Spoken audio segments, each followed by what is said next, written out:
চারটা জিনিস দেখে বিবাহ করে। নাম্বার 1 হইতেছে মেয়েটা কত বড় সৌন্দর্য, কত ভালো দেখা যায়। 2 নাম্বার মেয়েটা কত মালদার ঘরের মেয়ে। 3 নাম্বার মেয়েটার খানদান কেমন। 4 নাম্বার মেয়েটার ভিতরে কত দিনদারি পাওয়া যায়। আল্লাহর নবী বলে গেল ফাসফার বিদাতিদ্দিন। আল্লাহর নবী বলে গেল 3টা জিনিস যদি কম থাকে চলে যাবে। যে মেয়ের ভিতরে দিনদারি পাওয়া যাবে, আমি নবী হইয়া বলে গেলাম ও দিনদারিকে প্রাধান্য দিয়া রে যুবক, তোমরা ও মেয়েকে তোমরা বিবাহ করে আনো। কথাটা কার? ও বাবারা, বন্ধুরা, সমাজে তাকাইয়া দেখেন যে মেয়ে বেশি দিনদারি মেনে চলে, বোরকা পরিধান করে চলে, মাথার মধ্যে স্কার্ফ করে চলে, ওই মেয়ের বিবাহ সমাজে সব থেকে দেরি করে হয়। কথা কয় না। যে মেয়ে টপ পরিধান করে, টাইট জিন্সের প্যান্ট পরিধান করে, দেখবেন রাস্তা দিয়া গেলে যুবকদের কাশ বাহির হয় না, এমনি কয় এহে এহে, তার মানে মেয়েটা ঘুরে দেখুক। কথা কয় না। শুধু যুবকদের দোষ নয়, আমাদের বোনদেরকেও ঠিক করা দরকার, আমাদের ভাগ্নীদেরকেও ঠিক করা দরকার। সমাজ কোন দিকে চলে যাইতেছে রে বাবা। নামাজি ফ্যামিলিতেও পাওয়া যায়, ওলামায়ে কেরামদের ফ্যামিলিতেও পাওয়া যায়, হাজি ফ্যামিলিতেও পাওয়া যায়। আমি আমার নিজেকেও বলতেছি রে বাবা, নামাজের বয়ান তো অনেক শোনা যায়, অন্যান্য বয়ান তো অনেক শোনা যায়, এ ফ্যামিলি ম্যাটার নিয়ে আলোচনা অনেক কম শোনা যায়। খারাপ পায় কোনো জায়গায়, খারাপ পাইলে আর ডাকবে না, উপায় নাই। খারাপ পাইলে আগামীবার ডাকবে না, তাতে কি আল্লাহ, এটা ব্যাপার না, বলতে হবে। সমাজে যেগুলো খারাপ জিনিস চলতেছে বলো। দাদিমার বয়স হইয়া গেছে 65 ইয়ার্স, 55 বছর, আর ওই দাদির নাতনির বয়স হইতেছে 18। রাস্তা দিয়া চলে যাবে, ঘুরতে যাবে, দাদি আম্মা জান বোরকা পরিধান করে, হাতের মাধ্যমে মোজা পরিধান করে, আর ওই যুবতী নাতনিকে দেখবেন একটা পাতলা ওড়না গলায় দিয়া দেয়, আর না জানি কি পরিধান করে রাস্তা দিয়ে নিয়ে যায়। ওই দাদি আম্মা জানদেরকে রে বলবো, মা ও দাদিমা, নানিমা, আপনি যদি এই 60 বছর বয়সে বোরকা না পরিধান করতেন, আপনাকে কেউ তাকাইয়া দেখতো না, কেউ তাকাইয়া দেখতো না। দরকার ছিল আপনার যুবতী নাতনিকে বোরকা পরিধান করে দেওয়া। বোরকা দিতে পারেন নাই, আপনি কমসে কম মাথার মাধ্যমে স্কার্ফটা পরিধান করে দেওয়া লাগছিল, বুকের মাধ্যমে একটা মোটা কাপড় দিয়ে দেওয়া লাগছিল। তা না করে আপনি নিজেই বোরকা পরে আপনি যুবতী নাতনিকে বোরকা ছাড়া রাস্তা দিয়ে নিয়ে যান। রমজান মাসে একজন যুবক আসছে, আর একজন বুড়া মানুষ আল্লাহর নবীর নিকটে আসছে যে হুজুর, আমি আমার ওয়াইফকে চুমা খাইতে পারবো কি? একটা বুড়া, হাদিসের কথা, একটা বুড়া আইছে আর একটা যুবক। বুড়াটা আগে আইছে, কয় হুজুর, আমি আমার স্ত্রীকে কিস করতে পারমু কি, চুমা খাইতে পারমু কি? রোজা আছি আমি। আল্লাহর নবী বুড়া বেটাকে বলছে, যা পারবি। কি বলছে? পারবি। আমার মতো একটা 30-35 বছরের যুবক, হুজুর আমিও রোজা আছি, আমার স্ত্রীকে আমি রোজা অবস্থায় কিস করতে পারমু কি, চুমা খাইতে পারমু কি? আল্লাহর নবী বলছে, ভাগ, তুই পারবি না, তুই পারবি না। বলে হুজুর, এইটা কেমন কথা হইল? বুড়া বেটাকে চুমার পারমিশন দিলেন, আমাকে কেন পারমিশন দিলেন না? আল্লাহর নবী বলল, রে আমার উম্মত শোন, ওই বুড়া বেটা চুমার মাধ্যমে থেকে যাবে। তুমি যদি চুমা করতে যাও, আল্লাহ না করুক তোমার রোজা ভঙ্গ হইয়া যাইতে পারে। আর আগে বললাম না? সব দিকে চিন্তা করতে হবে। ও দাদিমা, আপনি যদি রাস্তা দিয়ে চলতেন, আপনি বোরকা না পরে এমনি চললেও কেউ আপনাকে খারাপ নজরে তাকাইতো না। কিন্তু আমার যুবতী বোন, আমার ভাগ্নি, আমার মেয়ে, ওরা যদি রাস্তা দিয়ে এমনি চলে, তাদেরকে কেউ না কেউ খারাপ নজরে তাকাবে। একটা সময় ছিল জামানে জাহিলিয়াত, ওই সময় এই টেনশন ছিল না, একটাই টেনশন ছিল মা বোনদের, তাদেরকে দুনিয়ার মাধ্যমে জন্ম হওয়ার সাথে জিন্দা কবরে পুতায়া দিত। কারণ নারীদের কোনো সম্মান ছিল না, ইজ্জত ছিল না। যদি দেখছে জন্ম হওয়ার সময় ওই যে ধাইমা বলি, দাদিমা বলি, এখন হে সিজার করতে হয়, হাসপাতালে নিয়ে যাইতে হয়। যিনারা বয়সস্থ মানুষ আছেন, আপনারা তো হাসপাতাল দেখিনি নাই, তখন আগে নিছিলেন কি দরকার পড়ে নাই, বাড়িতে অল্প সেলার লাগাইলে বাড়িতে হয়ে যাইত। চিন্তা করা দরকার ও বাবারা, বন্ধুরা। আগের সময় ওই জামানে জাহিলিয়াতের মাধ্যমে যখন বাচ্চা জন্ম হওয়ার সময় হইয়া যাইত, দাদিমাকে নিকটে বসাইয়া রাখত। যখন দেখতো কন্যা সন্তান জন্ম হয়েছে, নিকটে একটা গোত্র খুঁড়ে রাখত। ওই কন্যা সন্তানকে, ওই ছোট বাচ্চাকে যদি দেখছে কন্যা সন্তান, আর দেরি করত না, দেরি করত না, সাথে সাথে জমিনের মাধ্যমে পুঁতেয়া জীবিত কবর দিয়া দিত। নাউজুবিল্লাহ বলা যাবে না? এখন জীবিত কবর দেওয়া ভয় নাই, কিন্তু আমার বোন ভাগ্নি রাস্তা দিয়ে একা চলায় ডর। আগের জামানায় মা গুলো, বাবা গুলো নিজের বাবা হইয়া সন্তানকে, কন্যা সন্তানকে জীবিত কবরে দিত। আজকের তারিখে নাউজুবিল্লাহ খবর পাওয়া যায় অনেক এমন এমন বাবা রয়েছে, আও নাউজুবিল্লাহ, আপন মেয়ের সাথে কুকর্মের মেসেজ পাওয়া যায় না, শোনা যায় না।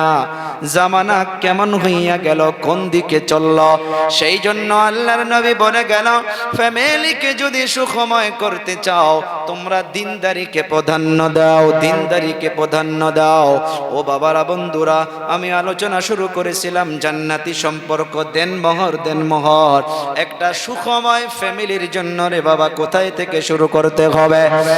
এখন দিনদারি বা অদিনদারি পছন্দ হয়ে যাওয়ার পর দোনো পক্ষর মানুষ বসাবসি করে, দেনমোহর তয় করে নেয় যে 3,01,101 টাকা, 3,01,101 টাকা। বিবাহর দিন তয় হইয়া গেল, বিবাহ করার জন্য সবাই চলে গেল, নিয়ে গেল মাত্র 80,000 টাকার দেনমোহর। হয় না এরকম? 80,000 টাকার দেনমোহর নিয়ে যাওয়ার পর সুন্দর করে সব বাঙিন করে দেয়। আবার কাজী সাহেব বসে থাকে। কাজীগুলো আগের টাইমে এখনো কিছু কিছু আছে, যত দেনমোহর হয় ওই দেনমোহর হিসাব কইরা কইরা তারা টাকা নেয়। নাই দিকেও আছে, তাদেরকেও বুঝাও এরকম ভাবে নেওয়া যাবে না, নেওয়া যাবে না। দেনমোহর ত্যাগ হইয়া গেল 3,01,101 টাকা, আর বিবাহর দিন নিয়ে গেল মাত্র 80,000 টাকা। উকিল দাঁড়াইয়া গেল, সাক্ষী 2 জন দাঁড়াইয়া গেল, বলে পারমিশন দাও, আমরা যাব এখন মেয়েটার নিকটে। বলে যাও, পারমিশন দিলাম। কাগজ নিয়ে গেল, যাওয়ার পর মেয়ের নিকটে বসে গেল। যাওয়ার পর বলতেছে, অমুক গ্রামের অমুক মিয়ার ছেলে অমুক 3,01,100 টাকা দেন মোহর ধার্য করিয়া 80,000 টাকা আদায় দিয়া ও মা তোমাকে শাদী করতে আসিয়াছে, তুমি রাজি আছো কিনা? বলুন, সেদিন কি ও না বলবে? এই কথা কয় না?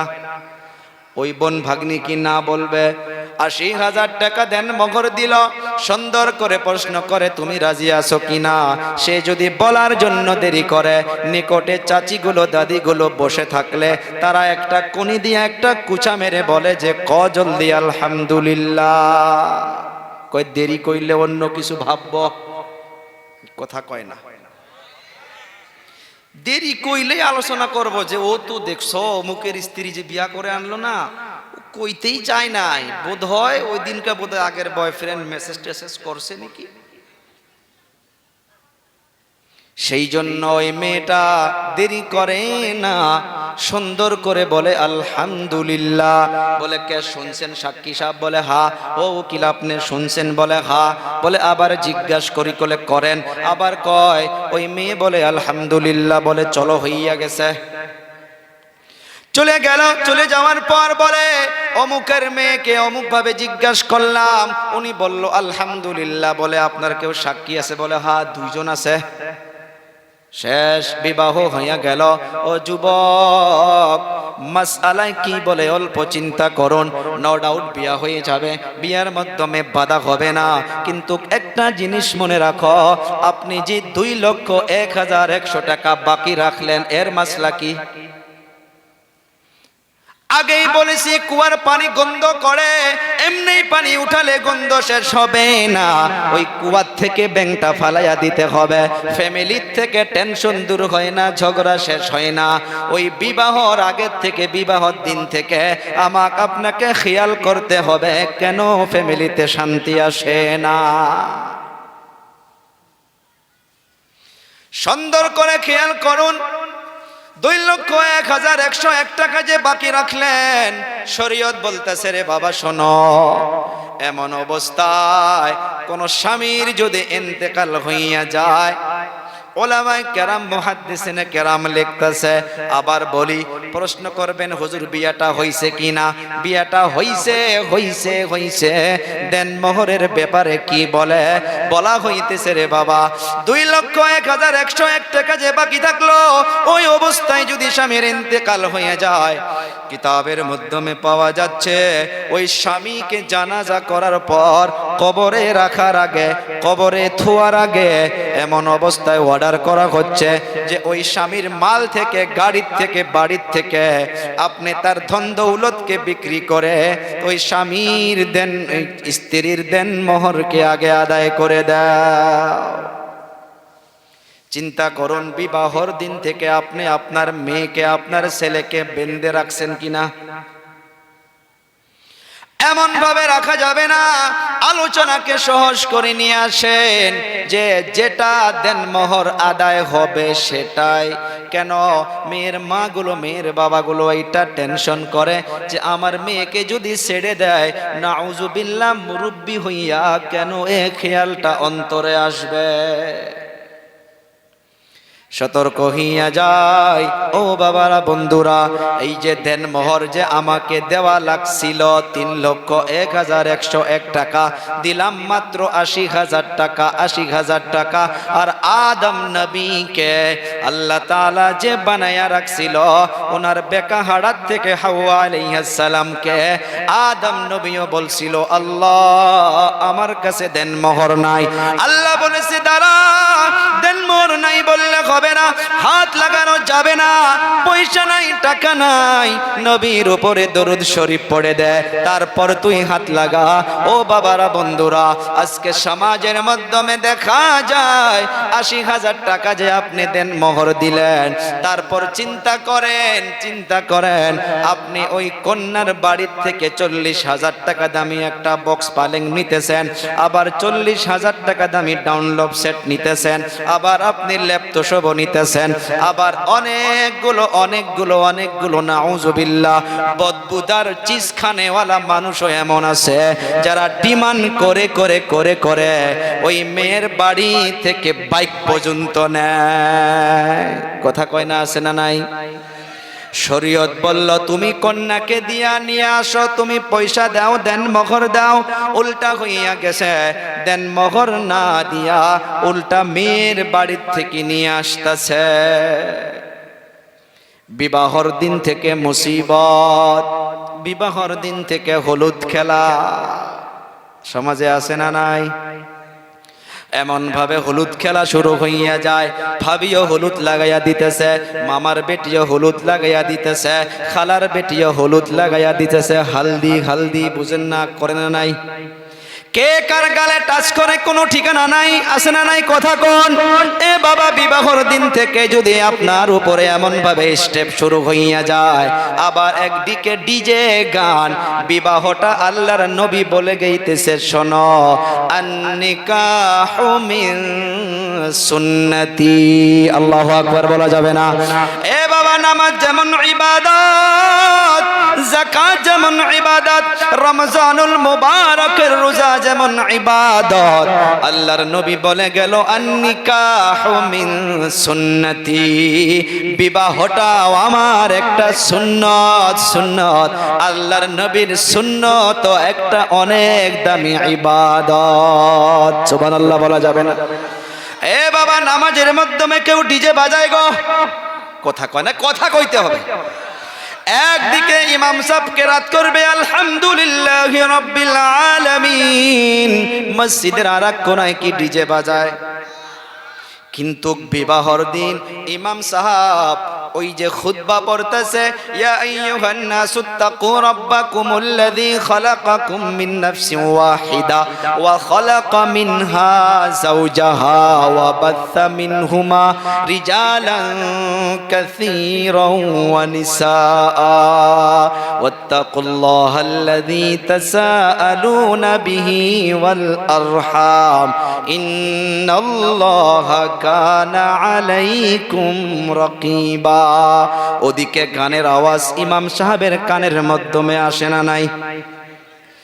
এ বাবা, সমাজের মাধ্যমে ইমাম সাহেব মজবুত হন, ইমামকে সমাজের নেতাগুলো ক্ষমতা দেন, পাওয়ার দেন, যে সমাজের মাধ্যমে যার বিবাহতে ডিজে বাজবে ওই বাড়ির মাধ্যমে ইমাম সাহেব যাবে না, ওই বাড়ির মাধ্যমে দোয়া করতে যাবে না, ওই বাড়ির মাধ্যমে জানাজা পড়াইতে যাবে না। সমাজের মাধ্যমে এই নিয়মটা মজবুত করেন, আল্লাহর কসম খেয়ে বলতে পারি দেখবেন বিবাহটা সুন্নত সুন্নত ভাবে হইয়া যাবে। এ বাবা, সমাজকে বদলাইতে হবে, এমনি আল্লাহ বদলাইয়া দিবে না।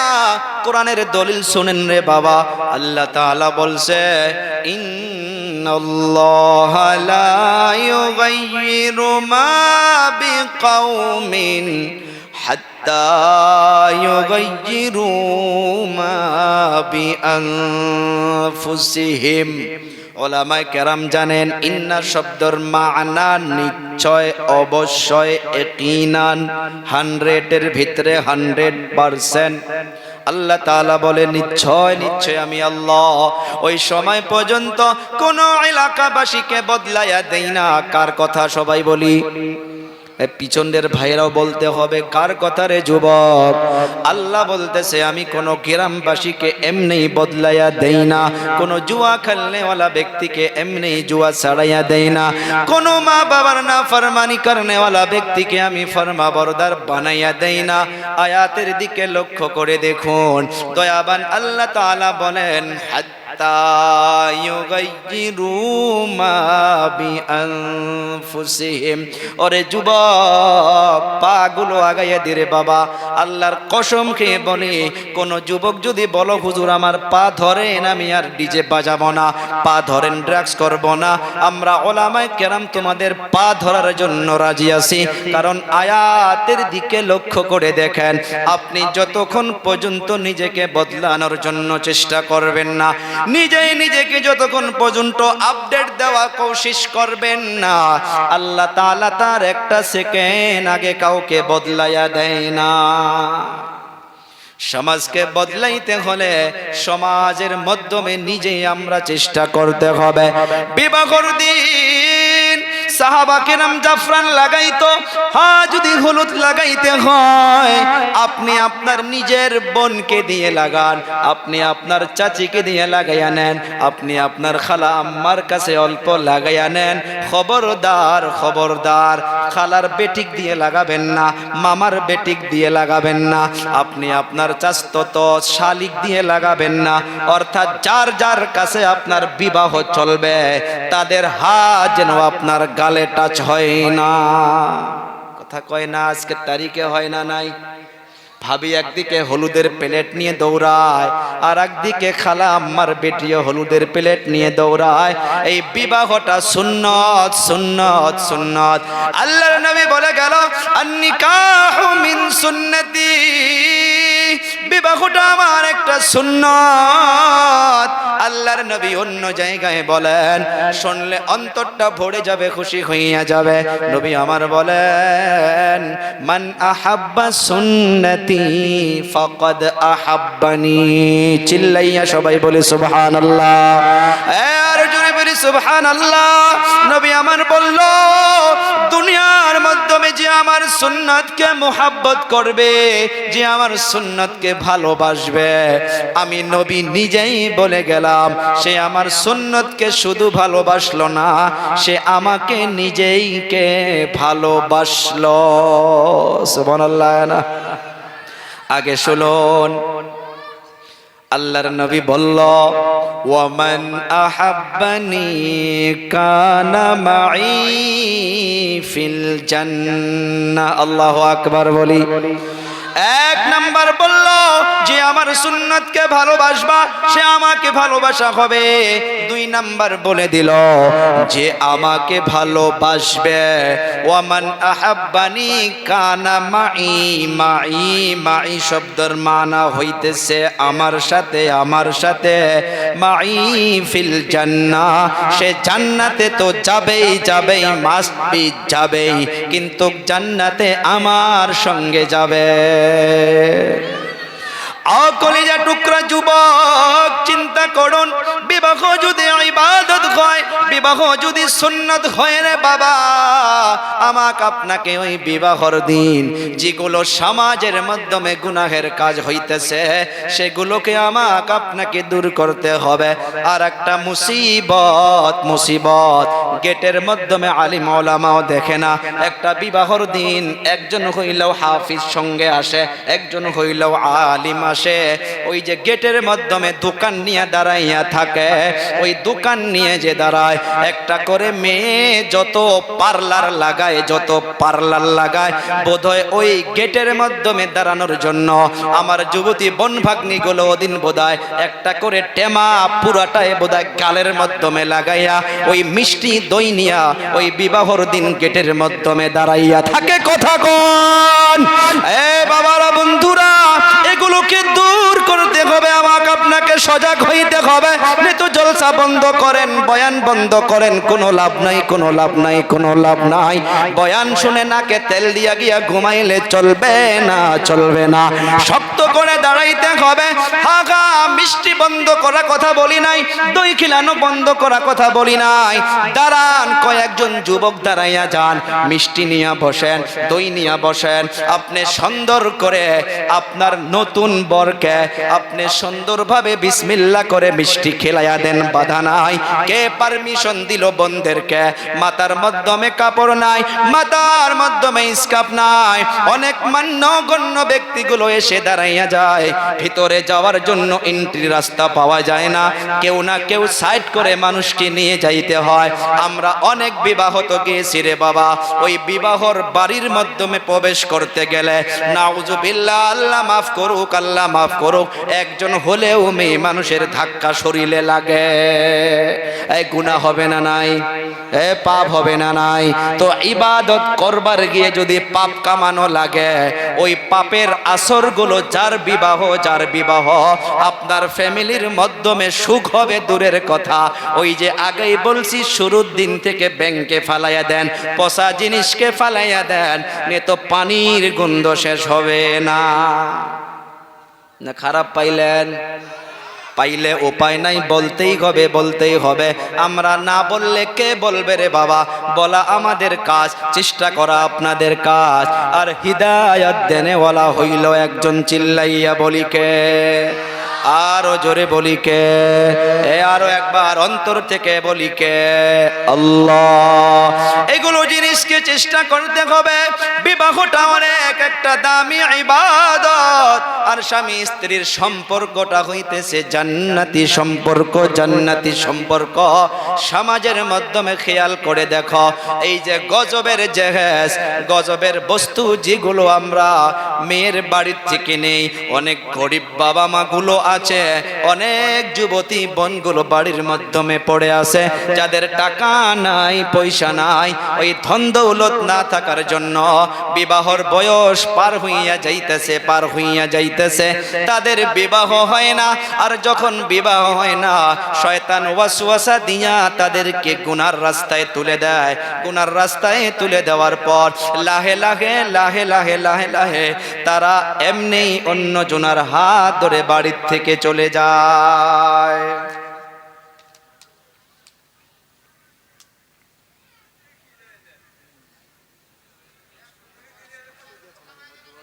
ঠিক আছে ঠিক আছে ঠিক আছে, এই বিষয় দিচ্ছে অসুবিধা। আমি বলতেছিলাম বিবাহের দিন থেকে আমাকে আপনাকে এই খারাপ জিনিসগুলো বন্ধ করতে হবে। এই বাবারা বন্ধুরা, এই যে স্বামী স্ত্রী যে একটা সম্পর্ক এই সুখময় ফ্যামিলির জন্য মাদেরকে বলি, ও মা খারাপ পাবেন না, আপনাদের বদনামের জন্য বলি নাই, কারণ আপনারা তো আমাদের মা। দুনিয়ার মাধ্যমে যতগুলো আলিম ওলামা, যতগুলো আল্লাহর বলি, ওই মাদের পেট থেকে দুনিয়ার মাধ্যমে আসছে। আর যতগুলো চোর ডাকাত লুচ্চাবাজি, তারাও ওই মাদের পেট থেকে দুনিয়াতে আসছে। একটাই কথা, একটাই জায়গায় যদি জলপাই গাছ লাগানো হয় আর একটা জায়গায় যদি আম গাছ লাগানো হয়, ওই জলপাই গাছ থেকে জলপাই পাওয়া যাবে, আবার আম গাছ থেকে জলপাই পাওয়া যাবে না, যাবে না, যাবে না।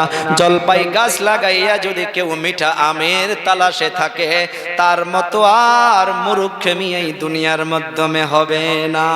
কথাটা বুঝছেন কি কইছি? মাদের দরকার। ও মা, বাচ্চা যখন পেটের মাধ্যমে এসে যায় রে মা, ওই সময় থেকে আপনি আর গান বাজনাকে ছেড়ে দিন, আপনি গজবের মোবাইলকে ছাড়েন। আজকের মা বোনদের এমন অবস্থা হইয়া গেছে, স্বামীদের এক নাম্বার দোষ। যখন বাচ্চা পেটে এসে যায়, স্ত্রীগুলো বলে আপনি তো দোকানে যাবেন, বাড়ির মাধ্যমে একা একা ভালো লাগে না, আমাকে একটা জাহান্নামের বস্তু আইনে দেন। কি নাম? বলে গজবের মোবাইল। কি করবা? বলে বৈশা বৈশা আমি সিরিয়াল দেখব। বলে তুই চিন্তা করিস না, তুই চাইলে আমি আসমানের তারাটাও এনে দিব। কয় না নাই? এ বাবা চিন্তা করো, আপনি কিন্তু জলপাই গাছ লাগাইতেছেন, জলপাই গাছ লাগাইয়া অবশেষে যদি আপনি মিঠা আমের তালাশে থাকেন, এইটা নামুমকিন, নামুমকিন, হাজারবার নামুমকিন। ও মা, দুনিয়া থেকে বিদায় হইয়া যাইতে হবে। অনেক বড় বড় মাদের ঘটনা পাওয়া যায়। আমরা নাম শুনেছি ইমামে মালিক রহমাতুল্লাহ আলাই, ইমামে আবু হানিফা রহমাতুল্লাহ আলাই, ইমামে শাফিঈ রহমাতুল্লাহ আলাই, নাম শুনছি না? ইমামে মালিকের ঘটনা লিখেছেন, ওনার আব্বা জানের যখন বিবাহ হবে, ওনার দাদু জান মেয়ে যখন তালাশ করা শুরু করছে, অন্য একজন এসে বলছে যে অমুক জায়গায় একটা মেয়ে আছে, কিন্তু অনেক দিনদার, অনেক দিনদার, বলে চলো দেখতে নিয়ে যাও। দেখার জন্য গিয়েছে, যাওয়ার পর দেখে একদম কালো মেয়ে, একদম কালো মেয়ে, দেখতে ভালো না, কিন্তু নবীজি বলে গিয়েছে ফাসফার বিজাতিদ্দিন, সৌন্দর্য কম হোক চলে যাবে, দিন তার ভিতরে টাকা পয়সা কম হোক চলে যাবে, মা বাবা যদি অল্প অন্য হয়ে চলে যাবে, তার ভিতরে যদি দিনদারি থাকে ওই মেয়েকে প্রাধান্য দাও। এইটা মনে করে ইমামে মালিক রহমাতুল্লাহ আলাইহির দাদা জান ওনার আম্মা জানকে পছন্দ করে নিয়ে আসলো। বিবাহ হইয়া গেল। বিবাহ হওয়ার পর যখন বাসর ঘর মানাইতে গেছে, চেহারাটা দেখে আরো মনটা নরম মলিন হইয়া গেল। টেনশন, হারে কেমন স্ত্রী পাইলাম, কেমন স্ত্রী পাইলাম। কিন্তু অনেকগুলো কথা শোনার পর দেখে যে সে সুন্দর সুন্দর দিনের বিষয়ে কথা বলে, আখিরাতের কথা বলে। তারপর ইমামে মালিক রহমাতুল্লাহ আলাইহির আব্বা জান ওনার স্ত্রীর উপরে মাইল হইয়া গেল যে হা হা হা, এর ভিতরে দিনদারি পাওয়া যায়। সুন্নাত অনুযায়ী স্বামী স্ত্রীর সন্তানের জন্য যে প্রস্তুতি করতে হয় সেটা করলো। রাত্র পার হইয়া গেল, সকালবেলা আবার ওই আগের মতন ধ্যান এসে গেল, আগের মতো খেয়াল এসে গেল যে আমি এমন কেন স্ত্রীকে বিবাহ করলাম। তারপর সকালবেলা ইমামে মালিক রহমাতুল্লাহ আলাইহির আম্মা জানকে ওনার আব্বু জান ছেড়ে বাড়ির থেকে চলে গেল। কিতাবের পৃষ্ঠা সাক্ষী দিতেছে রে বাবা, এক রাহায় 19 বছর কি 18 বছর ইমামে মালিক রহমাতুল্লাহ আলাইহির আব্বা জান আর বাড়িতে ফিরে নাই। কারণ স্ত্রী অপছন্দ ছিল, কিন্তু ওই রাত্র অল্প দিলটা মাইল হইয়া স্বামী স্ত্রী মিলন হইয়া গেছে। আল্লাহ তাআলা কুদরতের দ্বারা ফয়সালা করিয়া ইমামে মালিক যেমন সন্তানের জন্য আল্লাহ তাআলা ফয়সালা করে রাখছে। এ বাবা ইমাম শুধু উনি ইমাম ছিলেন না, যিনারা আমরা উলামায়ে কেরাম হয়েছি আমরাও কিন্তু ওনার কিতাব পড়ি মুয়াত্তা মালিক। ও বাবা শুনুন, 19 বছর পর এলাকার মাধ্যমে প্রবেশ করলো। 19 বছর মামুলি নয়। উনি চলে যাওয়ার পর 9 মাস 10 মাস পর ইমামে মালিকের জন্ম হয়েছিল। এখন এই যুবক লাহে লাহে লাহে লাহে মায়ের তরবিয়াতে, মায়ের কুরবানিতে, মাদেরকে বলবো শুনুন, মায়ের তরবিয়াতে, মায়ের কুরবানিতে ইমামে মালিক পড়াশোনা শুরু করছে। লেখাপড়া করতে করতে বড় হইয়া আছে। 19 বছর পর ইমামে মালিক রহমাতুল্লাহি আলাইহির আব্বা জান ওই এলাকার মাধ্যমে প্রবেশ করছে। মসজিদের মাধ্যমে গিয়েছে, গিয়া দেখে আসমানের তারার মতো একটা যুবক ছেলে মেম্বারে বসিয়া সুন্দর করে মানুষকে বুঝাইতেছে। সুবহানাল্লাহ বলি। সুন্দর করে দর্শে হাদিস দিতেছে, সুন্দর করে কোরআনের তালিম দিতেছে। রে বাবারা, বন্ধুরা, উনি একজন আর একজনকে প্রশ্ন করে, মানুষও তো জানে না যে এইটা ইমামে মালিকের আব্বা, কিন্তু প্রশ্ন করলো এটাকে, বলে এটা অমুকের ছেলে, কিন্তু ওনার আব্বু জান যে এমন মানুষ এই ছোট্ট বাচ্চাকে ওনার মায়ের পেটের মাধ্যমে রেখে আজ 18-19 বছর হইয়া গেল বাড়ির থেকে ভেগে গিয়েছে। এ বাবা, ইমামে মালিক রহমাতুল্লাহি আলাইহির আব্বা জান বাড়ির মাধ্যমে চলে গেল। বাড়ির মাধ্যমে চলে যাওয়ার পর দরজার মাধ্যমে দস্তখত দিয়েছে। এই যে নূরের চেহারা নিয়া এই সন্তান ইমামে মালিক সালাম দিয়ে দরজা খুলে দিয়ে সালাম দিচ্ছে। দেখে ওই সন্তান মাকে গিয়া বলে, আম্মা জান ওনাকে ভিতরে আসতে দেওয়া যাবে না, উনি তো একটা ভিন পুরুষ। সন্তান তো চেনে না, নিজের আব্বুকে চেনে না, কারণ পেটের থাকার থেকে তো বাবা গায়েব হইয়াছিল। এ বাবা মাকে গিয়া বলে, ও মা, আপনি অল্প তাহলে দূর থেকে দেখেন কে হইতে পারে। স্ত্রীর সন্দেহ, বোধহয় আমার স্বামী এসেছে। স্ত্রী আকবরে এসে দেখে স্বামী 19 বছর পর এসে বাড়ির মাধ্যমে হাজির। এ বাবা আয় আয় আয়, এইটা তোমার বাবা।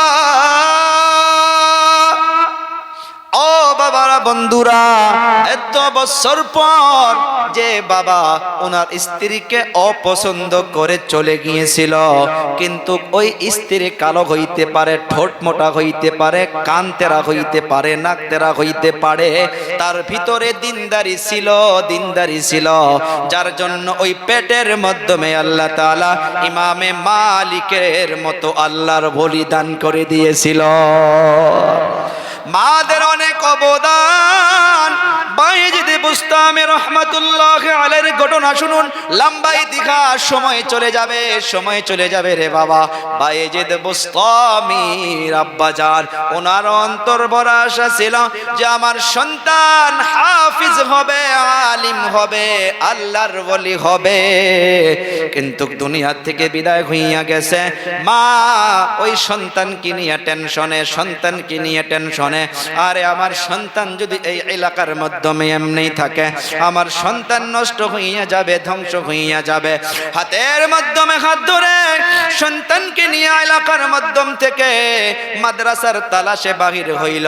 একটা কথা মনে রাখবেন, আজকের তারিখে যদি আমাদের এলাকার মতো মা গুলো হতো, ওই বাচ্চাকে দিনদারির দিকে নিয়ে কিন্তু আকবার তো না। মাদ্রাসার তালাশে বাকির হইছে। চলতে চলতে চলতে চলতে একটা মাদ্রাসা পেয়ে গিয়েছে।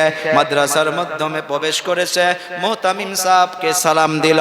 সালাম দেওয়ার পর মুহতামিম সাহেবকে বলে, ও হুজুর, আমার এই সন্তানটা এতিম, যে সন্তানের বাবা নাই, আমি মা হইয়া টেনশন করতেছি, আমার সন্তানটা নষ্ট হইয়া যাবে, আমার সন্তানটা এমনি বিগড়ে যাবে, খারাপ হইয়া যাবে। ও হুজুর, হুজুর আপনি যদি আমার সন্তানকে আপনার মাদ্রাসায় এডমিশন করাইয়া নিন, আমি মা হইয়া আপনার জন্য দোয়া করতাম। একটা কথা মনে রাখবেন, স্কুল কলেজ ইউনিভার্সিটি হোক মাদ্রাসার হোক, শিক্ষা গুরুগুলো বাচ্চাদেরকে যদি মাথার থেকে পা পর্যন্ত এক নজর তাকাইয়া দেখে, ওস্তাদ গুলো এটা চিনতে পারে বাচ্চাটা আগে গিয়া কত বড় মানুষ হবে। কথা কয় না, আল্লাহ একটা আলাদা ক্ষমতা দেয়, পাওয়ার দেয়। মোতামিম সাহেব বলল ঠিক আছে, আপনার বাচ্চার এডমিশন করে আনিলাম, ফর্ম ফিল আপ হইয়া গেল, এখন মা চলে যাবে। মা কেমন মা, এইটা বলার জন্য ঘটনাটা তুলে ধরেছি রে বাবা। মা বলতেছে, ও হুজুর আমার একটা শর্ত আছে। মোতামিম সাহেব অবাক হইয়া গেল, মাদ্রাসা আমার, কানুন দিব আমি, আর মা উনি মা হইয়া কানুন দিবে, শর্ত দিবে। ও মা বলুন কি শর্ত আপনার, কি কানুন আপনার? বলে মুখে দিয়া বললে চলবে না, কাগজ কলম বাহির করেন, আমি লিখে দিব, তারপর আমি চলে যাব। কাগজ কলম দেওয়া হলো, মা লিখতেছে, ও হুজুর আমার বাচ্চা যতদিন পর্যন্ত, কথা মনে রাখবেন, মা বলতেছে, মায়েদের অবদান দেখেন, মাদের অবদান দেখেন। এমন মা প্রত্যেক ঘরে ঘরে দরকার, আমাদের নওজোয়ান যুবকদের মতো মানুষকে সিধা করার জন্য। মা বলতেছে, ও হুজুর আমার বাচ্চা যতদিন পর্যন্ত হাফিজ হবে না, যতদিন পর্যন্ত আলিম হবে না, যতদিন পর্যন্ত আল্লাহর ওলি হবে না, তার একটা দিন আগেও যেন আমার বাচ্চা বাড়িতে আসে না। আল্লাহু আকবার বলি, কেমন মা! শর্ত দিয়া দিল, বাচ্চার পেশানিতে একটা চুমা দিল, মা এখন চলে যাবে। মা রওনা হইয়া গেল। এই বাচ্চা বায়েজিদ বুস্তামি রহমাতুল্লাহি আলাইহি অনেক বড় আল্লাহর ওলি ছিলেন। উনি লাখে লাখে নুরানি কায়দা শেষ করলো, পারে আম শেষ করলো, কোরআনে কারীম নাজরা শেষ করলো, তারপর হিফজ শুরু করলো। ওই বাচ্চাকে উস্তাদ একদিন দেখে ক্লাসের মাধ্যমে চেহারাটা মলিন করে বসে আছে। উস্তাদ প্রশ্ন করে, এ বাবা তোমার কি হয়েছে? ও হুজুর গুসা করবেন না, জীবনে তো আর বাবাকে বাবা বলে ডাকতে পারবো না। ও হুজুর আমার কেন আজকে অন্তরের মাধ্যমে বারবার বারবার মায়ের কথা মনে পড়তাছে। ও হুজুর মায়ের হাতের গরম গরম খানার কথা মনে পড়তাছে। ও হুজুর যদি কষ্ট না পান, একটা দিনের জন্য আমাকে ছুটি দিয়া দিলে আমি আজকে যাব, মায়ের চেহারাটা দিদার করব, মায়ের হাতের গরম গরম এক লোকমা খানা খাবো, আগামী কাল আবার আমি চলে আসব। এ বাবা উস্তাদ টেনশনে পড়ে গেল, একদিকে বাচ্চার চেহারার দিকে তাকায়, আবার মায়ের শর্তর কথা মনে পড়ে। উস্তাদ একটা চালাকি করলো, এ বাবা শোন, তুমি যাবা ঠিক আছে, তোমাকে বাড়িতে যাইতে দেব, তুমি আগামীকাল যাবা, প্রত্যেক দিন যে তুমি এক পৃষ্ঠা করে সবক শোনাও, আগামীকাল এক পৃষ্ঠা সবক শোনালে চলবে না, তুমি 3 পৃষ্ঠা সবক শোনাইতে হবে, তারপর তোমাকে বাড়িতে যাইতে দিব। উস্তাদ মনে করলো 3 পৃষ্ঠা সবক শোনাইতেও পারবে না, আর বাড়িতেও যাইতে চাবে না। মায়ের ওয়াদাও থাকলো, সন্তানেরও মনটা ভাঙলো না। কিন্তু দেখেন এমন মায়ের পেটে ছিলেন, এই সন্তান মুসাল্লা বিছাইয়া 2 রাকাত নামাজ পড়ে আল্লাহর কাছে মোনাজাত করেছে, গো আল্লাহ জীবনে বাবাকে বাবা বলে ডাকতে পারবো না, ও দয়াবান আল্লাহ আমার কে যেন মায়ের কথা বারবার বারবার মনে পড়তেছে। উস্তাদ বলে দিল, আল্লাহ আমি যদি 3 পৃষ্ঠা সবক শোনাইতে না পারি, আমাকে বাড়িতে যাইতে দেবে না। ও আল্লাহ আপনি তো সেই আল্লাহ, যে আল্লাহ পার ডে 1 পৃষ্ঠা মুখস্থ করাইয়া দেন, আপনি চাইলে 3 পৃষ্ঠা নয় 5 পৃষ্ঠাও মুখস্থ করাইয়া দিতে পারবেন, পারেন নাই আল্লাহ? দোয়া করলো, দোয়া করার পর কোরআন নিয়ে বসে গেল।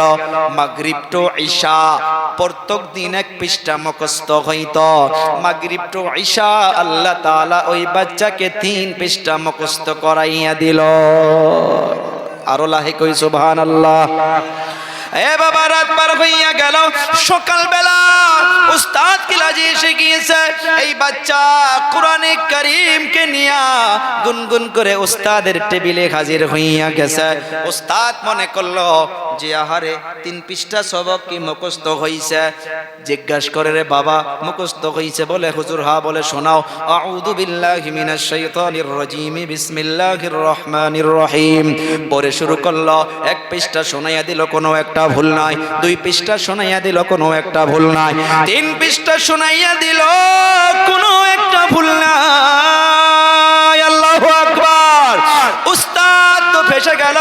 আরে আমি ওয়াদা করেছি রে বাবা, 3 পৃষ্ঠা সবক শোনাইয়া দেবা তো বাড়িতে যাইতে পারবা। এখন যদি বাচ্চাকে বাড়িতে যাইতে না দেই, আগামীকাল সমালোচনা করবে যে মাদ্রাসার হুজুর গুলো ওয়াদা খিলাফ করে।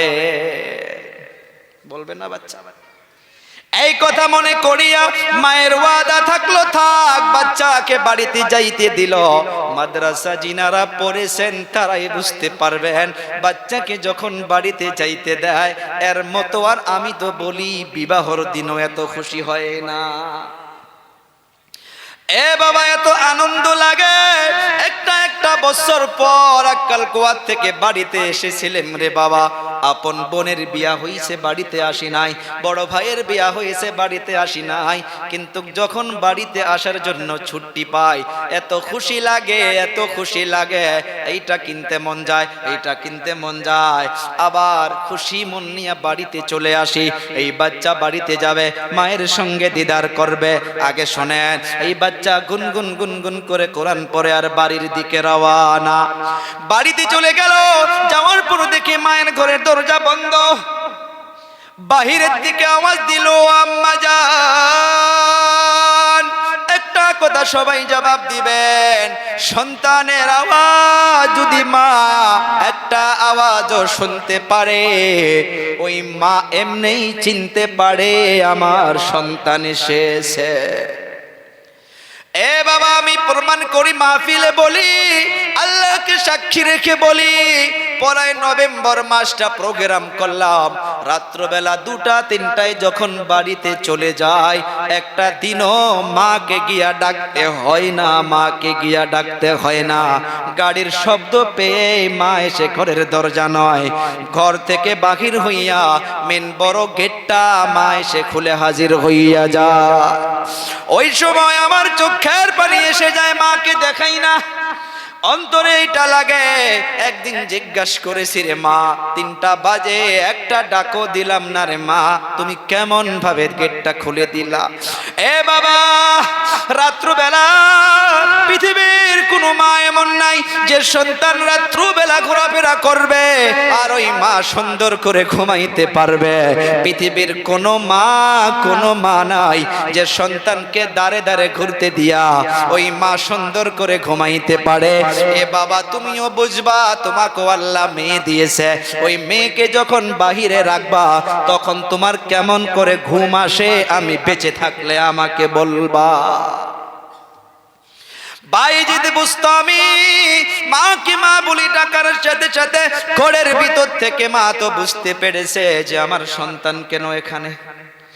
ভিতরে ছটপট করে আসে, মা দরজা খোলে না, দরজা খোলে না। ও মা আপনারা শোনেন রে, মা কেমন মা ছিলেন, কেমন মা। সন্তানের আওয়াজ শুনলো, দরজা খুলে না। আবার বলে বাইজিদ বুস্তামি, ও আম্মা জান দরজাটা খুলেন। জীবনে তো বাবাকে বাবা বলে ডাকতে পারবো না রে মা, আপনার গরম গরম খানার কথা মনে পড়ে গিয়েছে রে মা, দয়া করে একবারের জন্য দরজাটা খোলেন। ও মা থাকতে না দিলে আমি আপনার সঙ্গে দিদার করে চলে যাব। মা ভিতরে ছটপট করে সন্তানের জন্য, মা দরজা খোলে না, দরজা খোলে না। 3 বারের বার সন্তান বলতাছে, ও আম্মা জান আপনার বায়েজিদ এসেছে রে মা, একবারের জন্য দরজাটা খোলেন। কেমন যেন ভেতরটা ছটপট করতে আছে। আপনার হাতের খানার কথা মনে পড়ে গিয়েছে রে মা, আপনার বায়েজিদ এসেছে, দরজা খোলো, দরজা খোলো। মা কেমন মা ছিলেন সন্তানকে মানুষ বানানোর জন্য, সন্তানকে দিনদার বানানোর জন্য, সন্তানকে জান্নাতি বানানোর জন্য মা বুকের ভিতরে পাথর বেঁধে নিয়ে সন্তানকে রিপ্লাই দিল, না না তুমি আমার বায়েজিদ নও, আমি তোমার জন্য দরজা খুলতে পারি না, তোমার জন্য দরজা খুলতে পারি না, কারণ আমার বায়েজিদ আসার সময় এখনো হয় নাই, তুমি চলে যাও। আহারে বাচ্চার যত খুশি ছিল মনের মাধ্যমে সব খুশি একবারে নষ্ট হইয়া গেল। সন্তান চোখের পানি বাহির করে নিয়া আবার মাদ্রাসার দিকে রওনা হইয়া গেল। মাদ্রাসার দিকে চলতেছে মাদ্রাসায় চলে গেল। যাওয়ার পর ওস্তাদ দেখে বাচ্চার চেহারা মলিন, জিজ্ঞাসা করে, রে বাবা তুমি এত জলদি কেন ফিরে আসলা? ও হুজুর, আমি বাড়িতে গিয়েছিলাম, আমার মা আমাকে চিনতেই পারে নাই। ওস্তাদ মনে করছে মা তো চিনতে পারে না, এইটা হইতে পারে না। ওস্তাদের ওই শর্তের কথা মনে পড়ে গেল। এদিকে যে মা সন্তানের জন্য দরজা খুলল না, আর দেখে সন্তানের আওয়াজ নাই, মা ঘরের ভিতরে মুসাল্লাটা বিছাইয়া সন্তানের জন্য আসল তুলে আল্লাহর কাছে দোয়া করতে, আল্লাহ কোন মা পৃথিবীতে সন্তানকে দরজা খুলে না দিয়ে থাকতে পারে না, আল্লাহ আমিও তো থাকতে পারি না আল্লাহ, কিন্তু কেন থাকলাম জানে? আমি কোরআন শিখার জন্য দিয়েছি, আমি দিন শিখার জন্য দিয়েছি। ও আল্লাহ, আমি যদি মা হইয়া আর দরজাটা খুলে দিতাম, সন্তান আমার চোখের দিকে তাকাইতো, আমি মা হইয়া সন্তানকে তাকাইয়া দেখতাম, আমারও মোহাব্বত চলে আসতো, সন্তানেরও মোহাব্বত চলে আসতো। ও আল্লাহ, আপনার কোরআন থেকে 10 মিনিটের জন্য হলেও মোহাব্বত চলে যাইতো। আমি মা হইয়া কষ্টকে বরদাস্ত করেছি। আল্লাহ, আমি মা হইয়া দোয়া করি আমার সন্তানকে দিনদারের জন্য কবুল করুন, আল্লাহর ওলির জন্য কবুল করুন। আমার যুবক মায়ের দোয়া বলুন, আল্লাহর দরবারে কবুল হইতে টাইম লাগে কি? সবাই বলুন লাগে। মা একদিকে মুসাল্লা বিছাইয়া দোয়া করতেছে, মায়ের দুয়ারে বাবা, এইটা ফলাফল যে দুনিয়ার মাধ্যমে পেয়েছো সেই বুঝতে পারবে। সারাদিন কথা বাহির হয় না, শরীর অসুস্থ হইয়া থাকে, যখন বাড়ির থেকে বাহির হই মা গাড়ির নিকটে এসে মাথাটা বুলাইয়া দেয়, ছোট বাচ্চার মতো করে চুমা খায়। এই যে এত বড় একটা নিয়ামত, মাথার মাধ্যমে যখন হাতটা ফিরাইয়া দেয়, তখন বিসমিল্লাহ বলে বাড়ির থেকে রওনা হয়ে যায়। আল্লাহর কসম, এমন লাগে যে রাস্তার সব বালা মুসিবত আল্লাহ কিছুই দেবে না। এ বাবা, এই নিয়ামত যার নাই তারা তো বুঝতে পারতেছ রে বাবা। বাইজেতে বুস্তামির আম্মা জান সন্তানের জন্য দোয়া করতেছে, এইদিকে ওস্তাদ বাচ্চার কথা মনে করিয়া ওস্তাদ মুসাল্লা বিছাইয়া আল্লাহর কাছে দোয়া করে, ও আল্লাহ, কেমন মা কেমন সন্তান, ও আল্লাহ, আমিও ওস্তাদ হইয়া দোয়া করতেছি, বাইজিদ বুস্তামিকে কবুল করুন, কবুল করুন। একদিকে মায়ের দোয়া, একদিকে রুহানি আব্বার দোয়া, দুই দোয়া একত্রিত হইয়া গিয়া আল্লাহর আরশ কাঁপাকাঁপি শুরু হইয়া গেছে। আল্লাহ তাআলা দোয়া কবুল করেছে। এক রাখায় 16 বছর বাইজিদ বুস্তামি বাড়িতে যায় নাই। 16 বছর পর বাইজিদ বুস্তামির মাদ্রাসার শিক্ষকের নিকটে, মুহতামিম সাহেবের নিকটে আল্লাহর নবী সাল্লাল্লাহু আলাইহি সাল্লাতু ওয়া সালাম স্বপ্নের মাধ্যমে এসে গিয়েছে। আল্লাহু আকবার বলে। স্বপ্নের মাধ্যমে সে মুহতামিমকে বলে, ও হুজুর, আপনার মাদ্রাসার মাধ্যমে বায়েজিদ নামের একটা বাচ্চা আছে, তার তরবিয়ত মুকাম্মাল হয়েছে, তার শিক্ষা মুকাম্মাল হয়েছে, তার ওয়ালাদাত মুকাম্মাল হয়েছে, আর তাকে রাখা দরকার নাই। আগামী কাল তাকে বিদায় করে দাও, তার জন্য উম্মত পিপাসা হইয়াছে। এ অবদান কার? মা মা মা মা যদি কুরবানি না দিত, মা যদি মোহাব্বত ছেড়ে না দিত, এ সন্তান মানুষ হইতে পারতো না। স্বপ্ন ভেঙে গেল, উঠে দেখে নবী নাই। সকাল হইয়া গেল, সব ছাত্রদেরকে জমা করেছে, স্টাফকে জমা করেছে। জমা করার পর সবাইকে বলতেছে, শোনো শোনো শোনো, এই বায়েজিদ বুস্তামি এত বড় খুশনসিব বাচ্চা।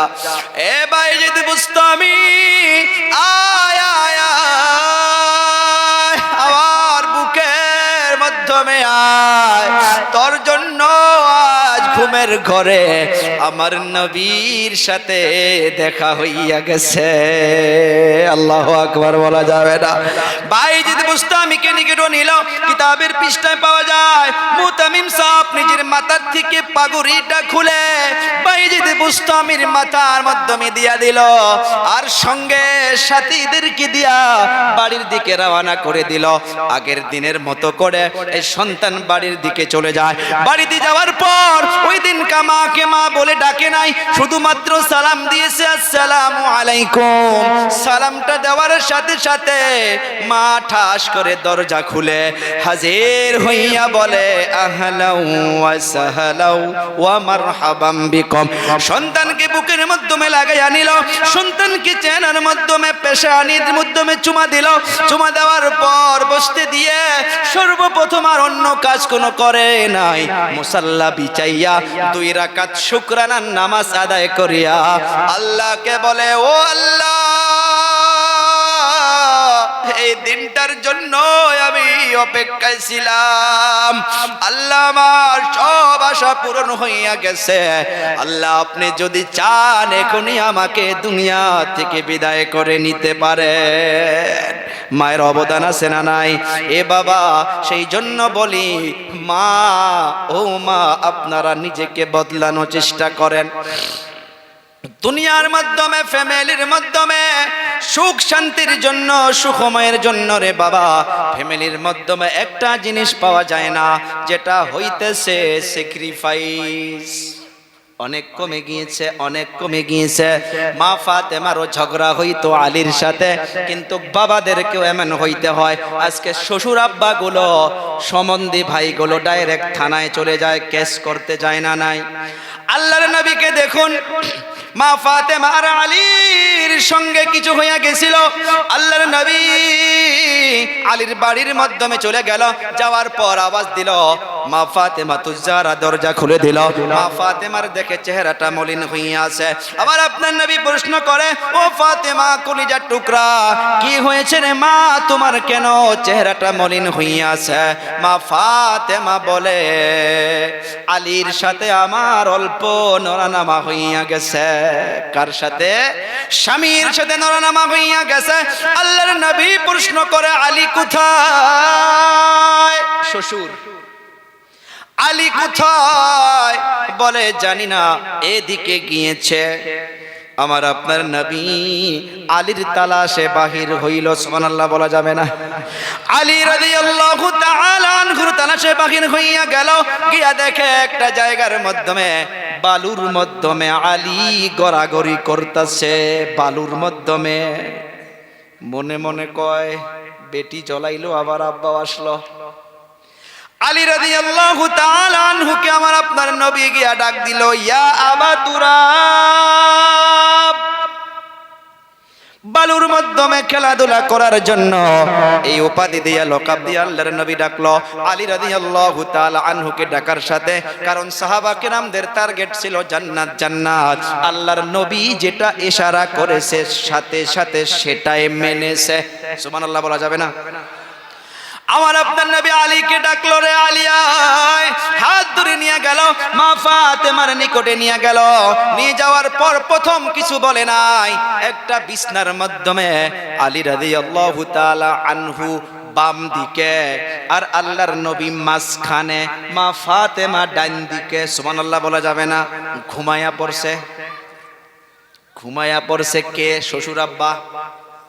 যারা বেটিকে বিবাহ দিয়েছেন এখান থেকে মেসেজ নিবেন, ডাইরেক্ট কেস করতে যাবেন না, ডাইরেক্ট থানায় যাবেন না, মেয়েকে ডাইরেক্ট বাড়িতে নিয়ে আসবেন না।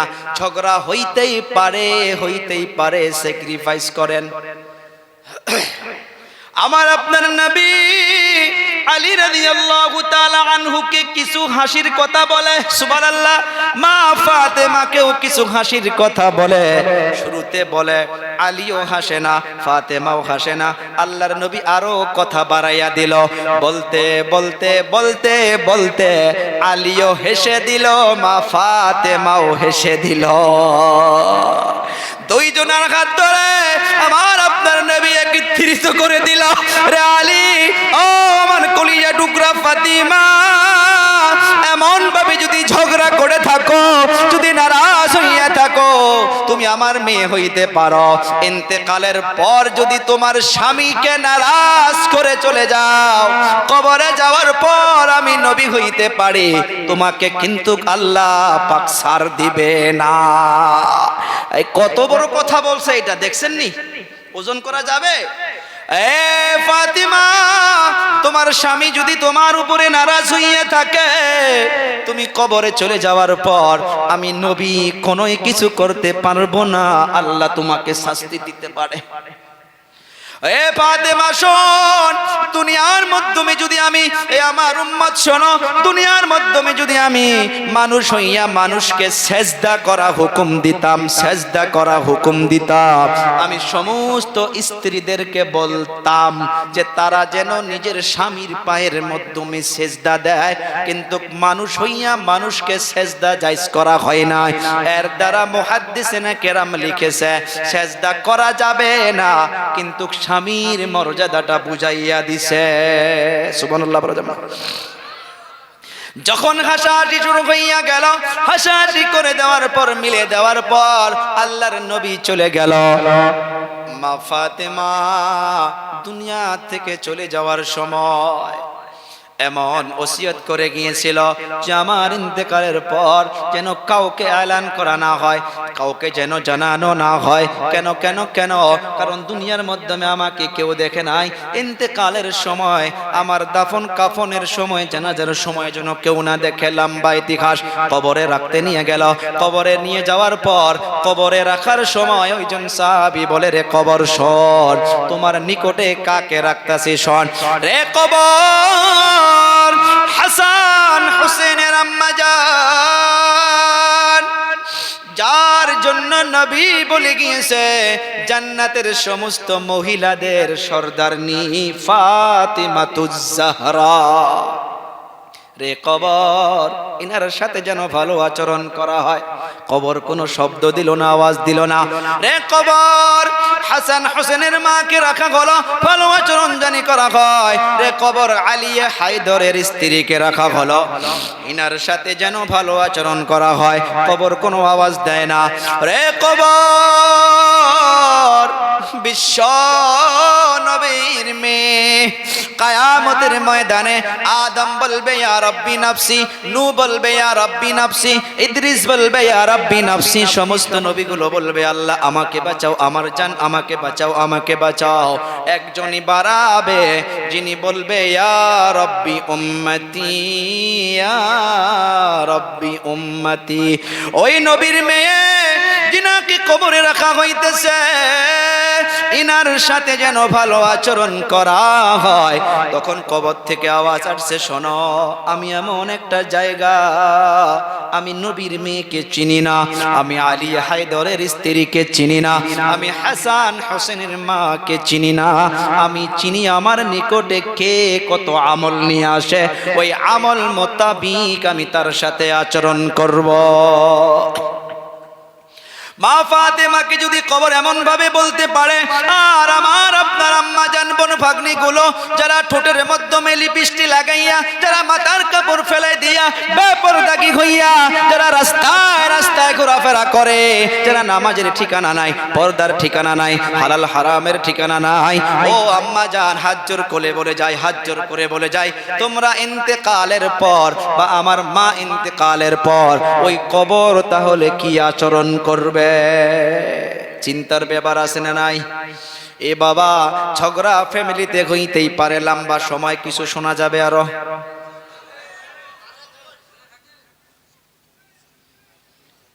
জি, জায়গা পিছনে কষ্ট হইতেছে, যদি অল্প 10-15 মিনিট কারা কারা শুনবো আরো।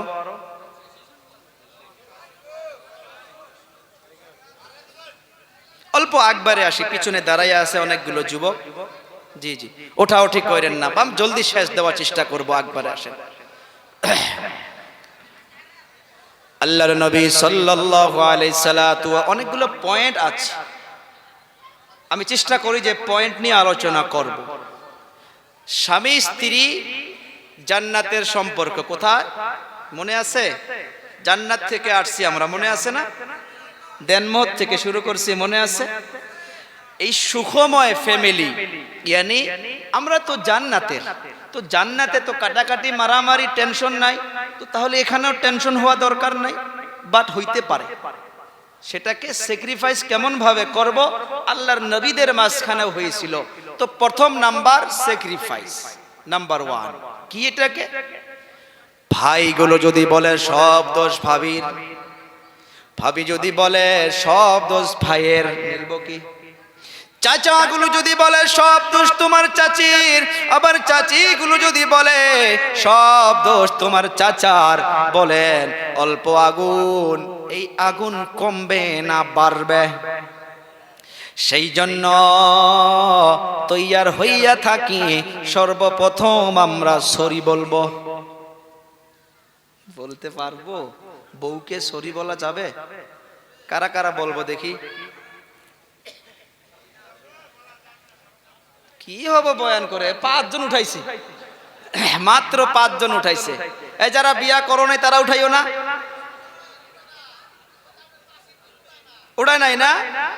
সবাই হাত উঠাই যে ইনশাআল্লাহ আমরা স্ত্রীর কাছে কিছু একটা হয়ে গেলে বলবো যে বাদ দেন, আমারও ভুল হইতেই পারে, মানুষ মানুষ। আর স্ত্রীদেরকে দেখবেন, আপনি যদি কোনো সময় নিজে ভুল স্বীকার আগেই করেন, ফুলে একবারে মোটা হয়ে যায়, বলবে যে হুজুর আপনি করনি কি? হ্যাঁ আমি কই, মাঝে মধ্যে মাঝে মধ্যে কই। সরি কন, স্যাক্রিফাইস ছেড়ে দিন, কিছু ছাড় আপনি দিন, কিছু ছাড় মা বোনগুলো দেখ, ফ্যামিলিটা দেখবেন সুখময় হইয়া যাবে। ছাড় দেন, ছেড়ে দেন, ছোট মোটো বস্তু নিয়ে লেগে থাকা যাবে না, কিছু একটা হইতেই পারে, হইতেই পারে, সেটাকে ছাড় দিতে হবে। রাজি আছি? নাম্বার 1, অনেক লম্বা বিস্তারিত আলোচনা করা যাবে না, পয়েন্টগুলো মনে রাখবেন। একটা সুখময় ফ্যামিলির জন্য প্রথম স্যাক্রিফাইসের মানসিকতা লাগবে। যদি স্যাক্রিফাইসের মানসিকতা না থাকে, ওই ফ্যামিলির মাধ্যমে দাউ দাউ করে আগুন জ্বলবে। নাম্বার 2, ঝগড়া করা যাবে না। ঝগড়া আল্লাহর নবী আর মা আয়েশার মাঝখানে হয়েছিল। এই ঝগড়াকে ডাইরেক্ট ঝগড়া বলা যাবে না, মধুর ঝগড়া বলতে হবে। মা আয়েশার বিশ্ব নবীর মাঝখানে মধুর ঝগড়া লেগে গেল। মা আয়েশা আমার আপনার নবীকে বলে, ও হুজুর অল্প চিন্তা করেন, আমার আপনার তো ঝগড়া লাহে লাহে বাড়তেই আছে। আল্লাহর নবী বলে, রে আয়েশা, আমিও তো এটা দেখতেছি, তুমি যখন আমার উপরে নারাজ হইয়া থাকো আমি বুঝতে পারি, আর যখন রাজি হইয়া থাকো আমি নবী সেটাও বুঝতে পারি। মা আয়েশা প্রশ্ন করলো, কাইফা ইয়া রাসূলুল্লাহ, কেমন করে আপনি বুঝতে পারেন যে আমি আপনার উপরে নারাজ হইয়া আছি বা আপনার উপরে রাজি হইয়া আছি? কেমন করে বুঝতে পারেন? মা আয়েশা রাদিয়াল্লাহু তাআলা আনহা প্রশ্ন করলো, কেমন ভাবে বুঝতে পারেন? আমার আপনার নবী বলল, ও ও আয়েশা, তুমি যখন আমার উপরে রাজি হইয়া থাকো তখন তুমি দুআর মাধ্যমে বলো, ও মুহাম্মদের রব আমার সব গুনাহ মাফ করো। আর যখন নারাজ হইয়া থাকো তখন তুমি দুআর মাধ্যমে বলো, ও ইব্রাহিমের রব আমার সব গুনাহ মাফ করে দাও। তার মানে নারাজ হইয়া থাকলে আমার নামটা তুমি মুখে নাও না।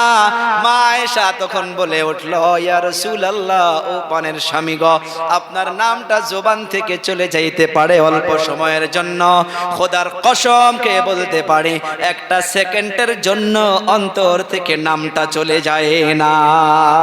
সুবহানাল্লাহ। আলোচনা কিন্তু চলতেছে স্বামী স্ত্রীর, আরো কার? নবী আর নবীর স্ত্রী আয়েশা রাদিয়াল্লাহু তাআলা আনহা। ঝগড়া হয়েছিল। আয়েশা বলে, এই ঝগড়াটা মিটমাট করার জন্য কাকে ডাকা যায়? আল্লাহর নবী বলে, আপনি বলুন। মা আয়েশা বলে, আপনি বলুন। আমার আপনার নবী বলে, ওমরকে ডাকি। যেমন আজকে আমাদের মাধ্যমে ঝগড়া লাগলে স্ত্রীর বড় ভাই যদি 3 জন থাকে, একজনের যদি গোসা বেশি থাকে, তখন যদি বলে বড় ভাইকে ডাকবো, দেখবেন স্ত্রী ঠাস করে বলে যে না, ডাকার দরকার নাই। কয় না নাই? মা আয়েশা বলে, না না না, আল্লাহর নবী বলল ওমরকে ডাকি। মা আয়েশা বলল, ওমরু গালিদ, ওমরের মেজাজটা বেশি চড়া। যে ওমর রাস্তা দিয়া যদি একদিন যায়, ওই রাস্তা দিয়া শয়তান 40 দিন পর্যন্ত হাঁটে না। একজন মুসলিম একজন ইহুদি কিছু কারণে ঝগড়া হয়েছিল, আল্লাহর নবীর নিকটে চলে গিয়েছিল, ইয়া রাসূলুল্লাহ এমন এমন ভাবে ঝগড়া হয়েছে। আল্লাহর নবী ফয়সালা করে দিয়েছে। ফয়সালাটা মুসলমানের বিপক্ষে চলে গিয়েছে, ইহুদির পক্ষে চলে গিয়েছে। 2 জন ওখান থেকে বাহির হওয়ার পর মুসলমানজন বলতেছে যে আমি এই ফয়সালা মানি না। কার ফয়সালা মানে না? বিশ্ব নবীর ফয়সালা মানি না, ওমরের দরবারে চলে যাইতে হবে। এই মুসলমানজন ইহুদি ভাইকে নিয়ে ওমরের দরবারে চলে গেল। যাওয়ার পর বলতেছে, ও ওমর, দয়ার নবী মুহাম্মদ ফয়সালা করে দিয়েছে, ইহুদির পক্ষে ফয়সালা করেছে, আমার বিপক্ষে ফয়সালা করে দিয়েছে। এই ফয়সালা পছন্দ হয় নাই, সেই জন্য তো আপনার বগলে আসছি। আমার আপনার মতন মানুষ হইলে ফুলে যাইতাম না। নাই কোন? বলে, হ্যাঁ আমার বগলে আইসা ভালো হইছে। ওমর বলে, দাঁড়া, নবীর ফয়সালা পছন্দ হয় নাই? বলে, না, দাঁড়া দাঁড়া, আমি ভিতর বাড়ির থেকে আসি। ওমর চলে গিয়েছে, বিসমিল্লাহ বলে তলোয়ারটা বাহির করে নিয়ে আসছে। বাহির করে নিয়ে আসার পর তলোয়ার উঠাইয়া বলছে, দাঁড়া দাঁড়া, তুই মুসলমান হইতে পারস যে নবীর ফয়সালা মানে না, ওমরের ফয়সালা এইটাই, তার দুনিয়াতে বেঁচে থাকা যাবে না। ঠাস করে আল্লাহু আকবার বলে গল্লার থেকে মাথাটা আলাদা করে দিয়ে বলল, ওমরের ফয়সালা এইটা। আল্লাহু আকবার। এ বাবারা, বন্ধুরা, সে ওমরের কথা বলতেছে। মা আয়েশা বলল, না না না, ওমরু গালিদ, ওমরের মেজাজটা চড়া। আল্লাহর নবী বলে, তাহলে কাকে ডাকি? বলে, আব্বু জানকে ডাকেন, আবু বকর। বলে, আবু বকর নরম মেজাজের মানুষ। আবু বকর যে কত নরম মেজাজ সবাই জানি, কিন্তু নরম মানুষ যখন গরম হইয়া যায় তাকে কিন্তু থামানো মুশকিল হয়। আবু বকর এক জায়গায় দাঁড়াইয়া আছে। 3 জন ইহুদি আবু বকরকে গালি দিতেছিল। এ আবু বকর, তুই ফকির, তোর 14 গোষ্ঠী ফকির, তোর বাপ ফকির, তোর মা ফকির। আবু বকর গালি শুনতে আছে, কোনো রিপ্লাই দেয় না, কারণ ধৈর্য ধারণ করতেছে যে গালি তো আমাকে দিয়েছে, দেখ আমার গুনাহ মাফ হবে। আবু বকর কোনো রিপ্লাই দেয় নাই। গালি শুনতে শুনতে ওই ইহুদি 3 জন আল্লাহকে গালি দিল। নাউজুবিল্লাহ বলি, আল্লাহকে গালি দিল, আল্লাহর নবীকেও গালি দিল। আবু বকর লাল হইয়া গেল, থরথর করে কাঁপা শুরু হইয়া গেছে। 1 কদম 2 কদম করিয়া গোসা যখন উঠে গেছে, বিসমিল্লাহ বলিয়া ওই ইহুদির গালে থাপ্পড় মেরে দিয়েছে। আল্লাহু আকবার বলি। থাপ্পড় খাওয়ার পর আবু বকরের ওখান থেকে ওই ইহুদি 3 জন বুদ্ধি করে আগায় নবীর দরবারে গিয়েছে চালাকি করে। যাওয়ার পর নবীকে বলে, ও মুহাম্মদ, আপনার একজন সাহাবী বিনা দোষে আমাকে মেরেছে। আল্লাহর নবীর সাথে সাথে বলে, ওমরকে ডাকো। কি বলল? ওমরকে ডাকো। ওমর এসে গেল। ও হুজুর কি হয়েছে? বলে, থাপ্পড় মারছো। বলে, হুজুর আমি কিছুই জানি না। আল্লাহর নবী মার দেওয়া কথা শুনে মনে করছে ওমর ছাড়া কারো কাম হইতে পারে না। ওমর বলে, হুজুর কি বলেন? আমি তো কিছুই জানি না। ইহুদি বলে, ও মুহাম্মদ, ইনি নয়, আপনার সাহাবী যিনার নাম হইতেছে আবু বকর। আল্লাহর নবীও চমকে গেল। কি হলো, কি ঘটনা? আবু বকরকে ডাকো। আবু বকর এসে গেল। আসার পর আবু বকর আবার এই তিনজনকে দেখে আবার কাঁপনি শুরু হইয়া গেছে, কারণ নবীকে গালি দিয়েছে, আল্লাহকে গালি দিয়েছে। একজন ইমানদার, তার ভিতরে যদি ঈমান থাকে, কেউ যদি আল্লাহর নবীকে তার সামনে গালি দেয়, আল্লাহকে গালি দেয়, তার ঈমানি পাওয়ার যদি থাকে, সে জানের পরোয়া করবে না, মালের পরোয়া করবে না, তাকে ছেড়ে দেওয়ার জন্য রাজি হবে না। কথা কর। এ বাবা, নামাজ না পড়তে পারে 10 জন যুবককে দাঁড়াইয়া দেন। কেউ যদি 10 জন যুবকের সামনে আল্লাহর নবীকে গালি দেয়, তার লাশটা 5 মিনিটের মাধ্যমে যুবক করে দেবে না নাই? কারণ মুসলমানের ভিতরে ঈমানি পাওয়ার আছে না নাই? আবু বকর থরথর করে কাঁপতেছে। আল্লাহর নবী প্রশ্ন করল, রে আবু বকর, তুমি কি থাপ্পড় মেরেছো? বলে, হ্যাঁ হুজুর মেরেছি। বলে, কিসের জন্য মেরেছো? বলে, হুজুর আমাকে গালি দিয়েছে, কিছুই বলি নাই। আপনি বলুন, আমার আবু বকরের জীবন থাকতে যদি আপনাকে কেউ গালি দেয়, আল্লাহকে গালি দেয়, আমি আবু বকরের জীবনটা শেষ করে দিব, কিন্তু তাকে ছাড়ব না। ও হুজুর, মেরেছি। আবার যদি পারমিশন দেন, এখানে দাঁড়াইয়া আছে, আমি এখনই শেষ করে দিব। আল্লাহু আকবার। ইহুদি বলে যে, ও হুজুর মিথ্যা বলতেছে, আমরা গালি দেই নাই। আল্লাহর নবী প্রশ্ন করে, ও আবু বকর, তোমার কেউ সাক্ষী আছে নাকি? ও হুজুর, আমার তো সাক্ষী নাই। কি বলে? আমার তো সাক্ষী নাই। আল্লাহর নবী বলে, রে আবু বকর, এদের তো 2 জন সাক্ষী আছে, আমি তো ফয়সালা ইনসাফের সাথে করতে হবে। তোমার সাক্ষী নাই, বিচার তোমার বিপক্ষে চলে যাইতে পারে, তুমি মানবা কিনা? আবু বকর মাথাটা নিচু করে বলে, ও হুজুর, আপনি যা করবেন আমি মাথা নিচু করে মেনে নিব। আমার আপনার নবী ইহুদিকে বলল, ও ইহুদি ভাই, জানের বদলে জান, থাপ্পড়ের বদলে থাপ্পড়। যাও 1 কদম 2 কদম করে আগ বেড়ে যাও, আর আমার আবু বকরের গালের মাধ্যমে থাপ্পড় দিয়া প্রতিশোধ নিয়ে নাও। ইহুদি খুশি হইয়া কদম উঠাইছে। এদিকে আল্লাহ তাআলার আরশ কাঁপাকাঁপি শুরু হইয়া গেছে। আল্লাহ বলে, আইনা জিবরাইল, এ জিবরাইল তুমি কোথায়? জিবরাইল বলে, লাব্বাইক ইয়া আল্লাহ। আল্লাহ তাআলা জিবরাইলকে বলে, রে জিবরাইল, তোমার চাকরি থাকবে না, 1 সেকেন্ডের মাধ্যমে জমিনে চলে যা। ওখানে যাওয়ার পর নবীর মাঝখানে, ইহুদির মাঝখানে দাঁড়াইয়া যা। ইহুদির থাপ্পড় যদি আবু বকরের গালের মাধ্যমে পড়ে, তোর চাকরি থাকবে না। তাড়াতাড়ি চলে যা।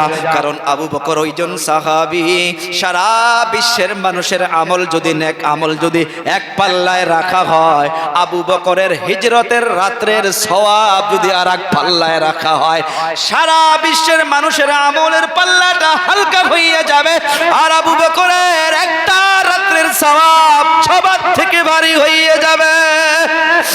আর ওই আবু বকরের গালের মাধ্যমে থাপ্পড় পড়বে, যার জন্য নবী বলে গিয়েছে ক্বালান নবী সাল্লাল্লাহু আলাইহি ওয়াসাল্লাম আবু বকর ফিল জান্নাহ, প্রথম নম্বরে নাম আছে না নাই?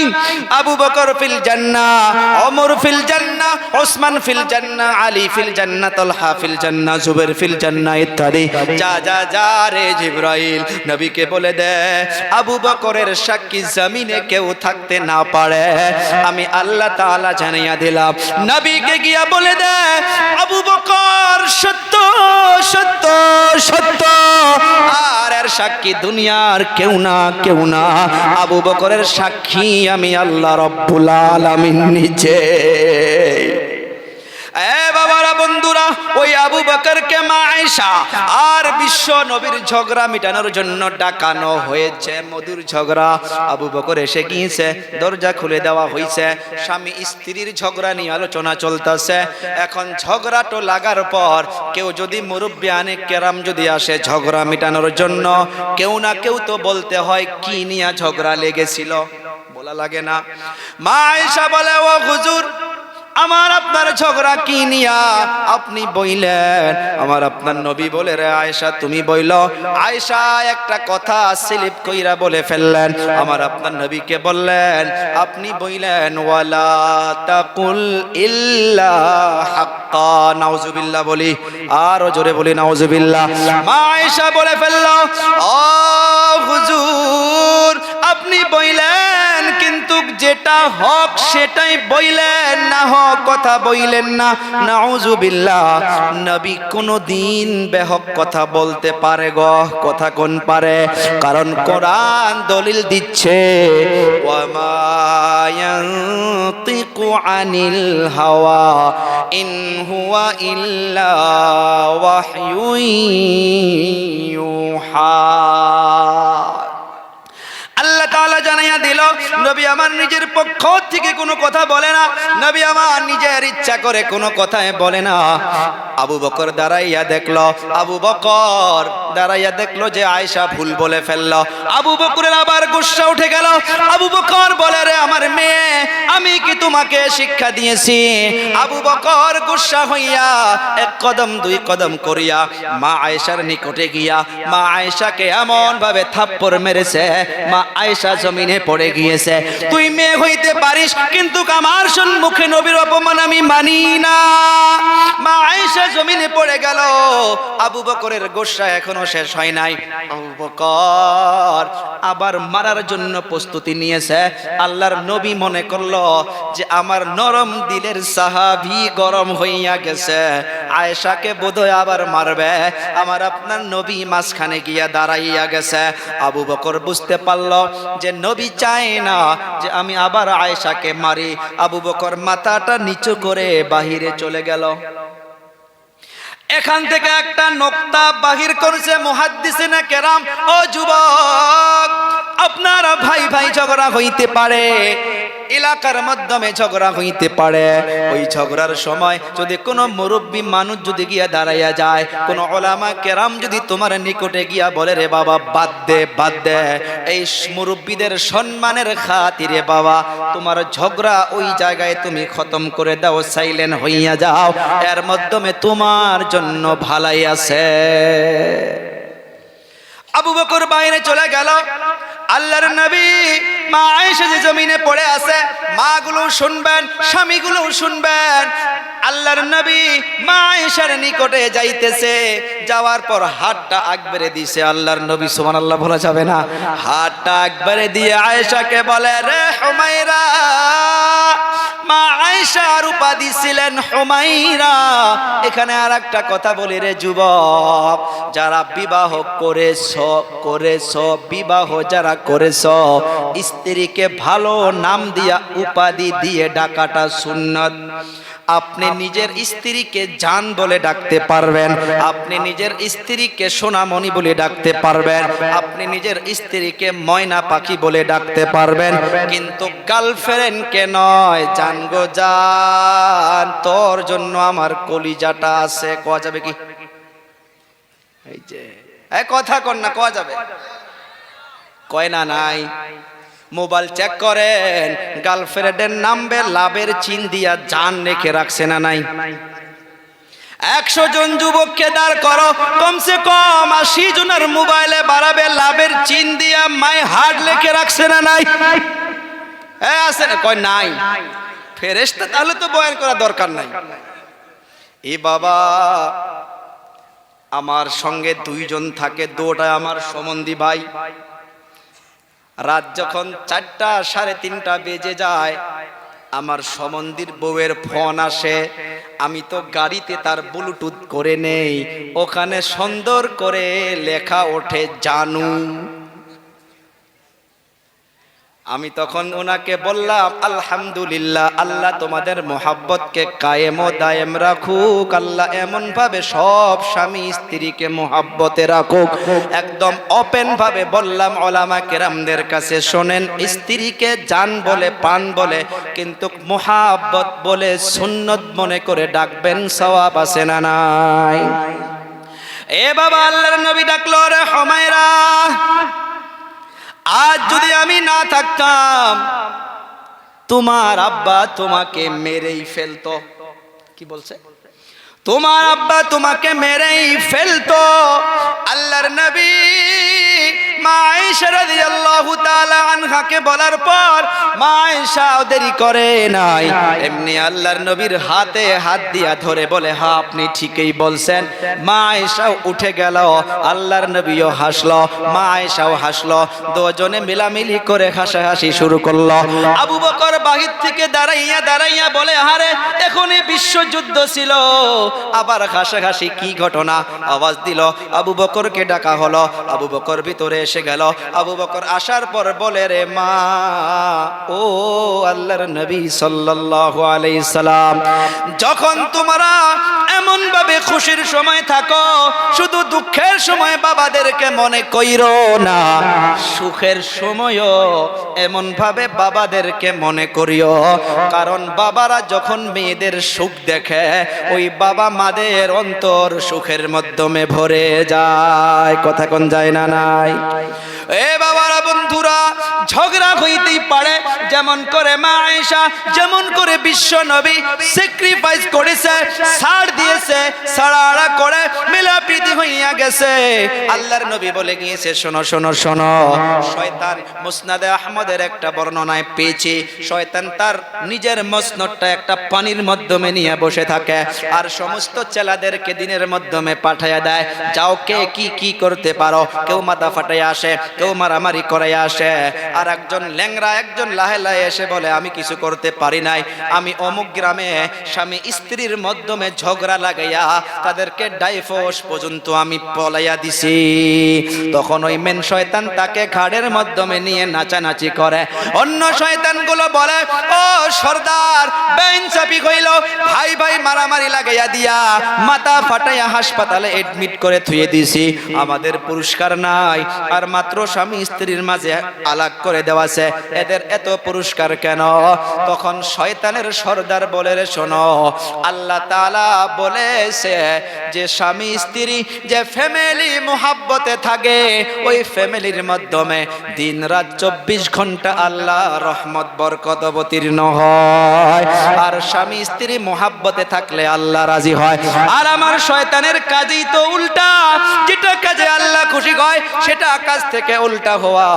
তাই স্বামী স্ত্রী ঝগড়া করলে আমি শয়তান খুশি হইয়া যায়, আর স্বামী স্ত্রী ঝগড়া না করলে আল্লাহ খুশি হইয়া যায়। সবাই চিৎকার মেরে বলুন, আমরা আল্লাহর খুশি চাইবো নাকি শয়তানের খুশি চাইবো? আল্লাহর খুশি যদি চাই তাহলে ঝগড়াকে নো বলে দেই, মানা করে দেয়।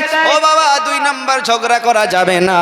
3 নাম্বার হইতেছে, স্বামী শুধু জান্নাতে একলাই গেলে হবে না, কারণ স্বামী স্ত্রী দুজনে জান্নাতে আগেই বলেছি। সেই জন্য ইবাদতের মাধ্যমে স্ত্রী ঘুমাইয়া থাকলে ফজরের টাইমে হাজবেন্ড স্ত্রীকে উঠাইয়া দিবা, আবার স্বামী ঘুমাইয়া থাকলে স্ত্রীগুলো স্বামীকে তোলাইয়া দিবা। কারণ জান্নাতে যাওয়ার জন্য, ইবাদতের জন্য একজন আরেকজনকে সহায় সহযোগিতা করতে হবে। ও মা, আপনার স্বামী যদি না ওঠে, ঠান্ডা দিন, হালকা করে পানি নিবা, নিয়ে অল্প সিটা দিবা, আপনার স্বামীকে তুলে দিয়ে নামাজের জন্য দাঁড় করাইয়া দিবা। দুজনে আল্লাহর জান্নাতে যাওয়ার জন্য একজন আর একজনকে সহায় সহযোগিতা করতে হবে। নাম্বার 4 হইতেছে রে বাবা গজবের একটা কথা, এই দুনিয়ার মাধ্যমে সুখময় ফ্যামিলিগুলো জাহান্নামের টুকরা হওয়া বিশেষ করে আর একটা কারণ হয়েছে। এই কারণটা বলে শেষ করব, সময় অনেক হইয়া গেছে। এই কারণটা হইতেছে সন্দেহ বিমার, আছে না নাই? সন্দেহ বিমার। স্ত্রী হাজবেন্ডকে বলে দেখি আপনার মোবাইল কোথায় কোথায় চ্যাটিং করেছেন, ফেসবুকে কার কার নাম আছে, ইনস্টাগ্রামে কাকে কাকে ফলো করেছিলেন। আবার হাজবেন্ড তো স্ত্রীকে বলে তোমার মোবাইলও দেখি, সন্দেহ আছে না নাই? এই সন্দেহ করতে করতে করতে করতে রে বাবা ভালো ভালো ফ্যামিলি গুলো জাহান্নামের টুকরা হইয়া যাইতেছে।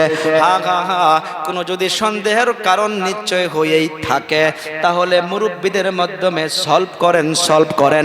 স্বামী স্ত্রী সন্দেহ করা করে নিয়ে পিটনা পিটনি দেওয়া দেবী কইরেন না, এমন ভাবে জাহান্নামের টুকরা হইয়া যাবে। আপনার মেয়ে বড় হইতেছে, আপনার ছেলে বড় হইতেছে, ছেলে মেয়ে বড় হওয়ার পরেও মা বাবার সন্দেহের কথা শুনতেছে। 100 ফ্যামিলির মাধ্যমে 80 ভাগ ফ্যামিলিতে এরকম হইতেছে, মেয়ে বাবার বদনাম শুনতেছে, ছেলে মায়ের বদনাম শুনতেছে। অন্তরে হাত দিয়া বলে ওই ছেলে মেয়েগুলো বড় হইলে কি হবে, কথা কয় না। সেই জন্য সন্দেহ বেমার বাদ দিতে হবে। এই সন্দেহ বেমার বাদ দিতে গেলে কোরআনে কারীম তো অনেকগুলো লাল সিগন্যাল আগেই দিয়েছিলেন। কারো বাড়িতে বেগার পারমিশনে যাওয়া যাবে না। আজকে যায় না নাই? ইয়া আইয়ুহাল্লাযীনা আমানু লা তাদখুলু বুয়ুতান গায়রা বুয়ুতিকুম হাত্তা তাস্তানিসু ওয়া তুসাল্লিমু আলা আহলিহা। আল্লাহ তাআলা বলল তোমরা একজন আরেকজনের বাড়িতে এমনি প্রবেশ করতে পারবা না, তোমরা ইজাজত চাও, সালাম পেশ করো, 3 বার করে সালাম দাও। তারপর যদি কোনো আওয়াজ না আসে, পরের আয়াতে আল্লাহ তাআলা বলতেছে তোমাকে যদি ফিরে যেতে বলে তুমি ফিরে যাও। এখানে মুহাদ্দিস মুফাসসিরিনে কেরাম লিখেছে বাড়ির মাধ্যমে আপনি একা আছেন, আপনার উপযুক্ত ছেলে নাই, আপনার শ্বশুর আব্বা নাই, বাড়ির মাধ্যমে কোনো মুরব্বি নাই, কোনো মানুষ যদি বাড়ির থেকে আওয়াজ দেয় আপনার আওয়াজটা ওই সময় নরম হতে হবে না, আপনি শক্তভাবে রে মা আপনি ঘরের ভিতর থেকে রিপ্লাই দিয়ে দেন। আর আপনি বলুন এখন নাই কেউ, পরে আসবেন, এখন আসা যাবে না। কিন্তু আমাদের মা বোনগুলো বলে যে আসেন ভাই, ময়নার আব্বা না থাকলে কি হবে, আসেন একটা তামুল তো কমসে কম খেয়ে যান, কয় না নাই? এই যে তামুল খাইতে যাবেন ওই বাড়ির মাধ্যমে তো কেউ নাই। সাহাবী প্রশ্ন করেছিল ইয়া রাসূলুল্লাহ ইয়া হাবিবাল্লাহ, আমি আমার মায়ের ঘরের ভিতরে প্রবেশ করতেও কি পারমিশন লাগবে? আল্লাহর নবী প্রশ্নের জবাব দিয়া বলল রে সাহাবী, তুমি কি চাও নাকি তোমার মাকে তুমি খারাপ অবস্থায় দেখবা? সাহাবা কেরাম বলল মাআযাল্লাহ, কখনো নয়। তখন আল্লাহর নবী বলল তাহলে তোমার মায়ের রুমে প্রবেশ করতে গেলেও তুমি পারমিশন নিতে লাগবে। এ বাবা, বড় ভাইয়ের বাড়িতেও এমনি যাওয়া যাবে না। আপনার খালা আম্মার মেয়ের বিবাহ হয়েছে, আপনার বোন হইতে পারে, আপনি এমনিও যাইতে পারবেন না। এই জায়গাগুলো যদি রেড সিগন্যাল, লাল সিগন্যাল গুলো যদি আপনি ভঙ্গ করে যান, এমন কার্যকলাপে লিপ্ত হইয়া থাকলে 100-র ভিতরে 100 আপনাকে সন্দেহের মাধ্যমে পড়তেই হবে। সমাজে আছে না নাই? গাড়ির মাধ্যমে চলে যান, পুনার মাধ্যমে গেলাম, পুনাত রাত্রিবেলা 2টা বাজায় কারের মাধ্যমে বসে আছি, পুলিশ নাই, কেউ নাই, কেউ নাই। বলি ও ভাই গাড়ি কেন আপনি দাঁড় করলেন? যান, চলে যান। বলে হুজুর যাওয়া যাবে না। বলে কেন? বলে আমি তো বললাম কেউ নাই। বলে কেউ না থাকলে কি হবে? ওই যে তাকাইয়া দেখেন লাল লাইট জ্বলতেছে, লাল লাইট জ্বলতেছে, এই লাইটকে যদি আপনি এমনি ভঙ্গ করে চলে যায়, এই চলে যাওয়ার সাথে সাথে গাড়ির নাম্বারটা উঠে যাবে আর আমার নামে আগামীকাল ফাইন হইয়া যাবে আর কোর্টের মাধ্যমে হাজিরি দিতে হবে। এ বাবা, দুনিয়ার লাল সিগন্যাল বুঝলাম, দুনিয়ার সিগন্যালকে বুঝলাম পুলিশের 1000 টাকা ফাইনের জন্য। আর আল্লাহ তাআলা যে নিষেধ করলো কারো ঘরেতে যাওয়া যাবে না, কারো বাড়িতে যাওয়া যাবে না, বদনামে পড়তে হবে, জাহান্নামে যাইতে হবে, এটা বুঝলাম না। কপালটা পোড়া তার জন্য।